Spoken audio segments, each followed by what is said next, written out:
Илјадници мигранти пристигнуваат во грчкото пристаниште Пиреа несвесни дека не може да го продолжат нивното патување. Илјадници други остануваат заглавени на грчко-македонската граница откако се заведени построги контроли. До ова дојде откако мигрантите кои преку балканската рута сакаат да стигнаат до поразвиените европски земји, би можело да останат заглавени во Грција, бидејќи се повеќе земји на оваа рута почнаа да воведуваат контроли за да го намалат приливот на оние што бегаат од војните на Блискиот Исток, но и подалеку.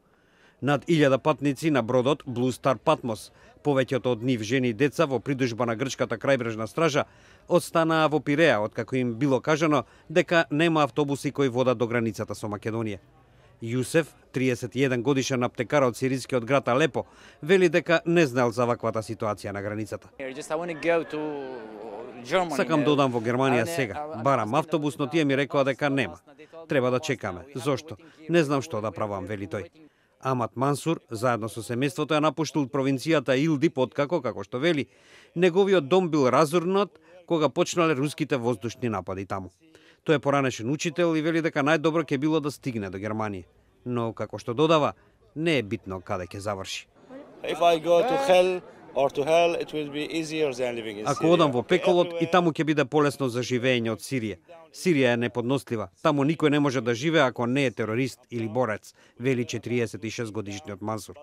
Од почетокот на годинава до сега, според Меѓународната организација за миграции, во Грција пристигнале околу 84.000 мигранти, од кои над 320 се удавиле.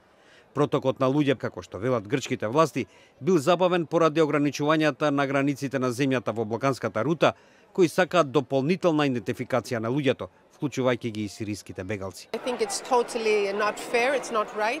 Мислам дека тоа сосема не е фер. Овие луѓе не се свесни дека границите се затворени. Тие сакаат да одат натаму. Слушнав, не пуштаат афганистанци. На оние од Ирак и Сирија наводно им е дозволено. Но ова се менува секој ден, па нема ништо сигурно, вели Рита, локален волонтер која работи за една хуманитарна организација. Грција, главната влезна точка во Европа за повеќе од 1 милион бегалци и мигранти, се најде под критики за неуспехот да го контролира приливот преку морската граница со Турција. Грција пак се жали дека товарот со мигрантите е непропорционално распореден во рамките на Унијата, особено со оглед на тоа што земјата заздравува од 6-годишната длабока рецесија. Атина бара од Анкара да стори повеќе за да ги спречи мигрантите. Затварањето на границите на северот пак ги зголеми страхувањето во Грција дека би можело да стане тампон зона за мигрантите и бегалците.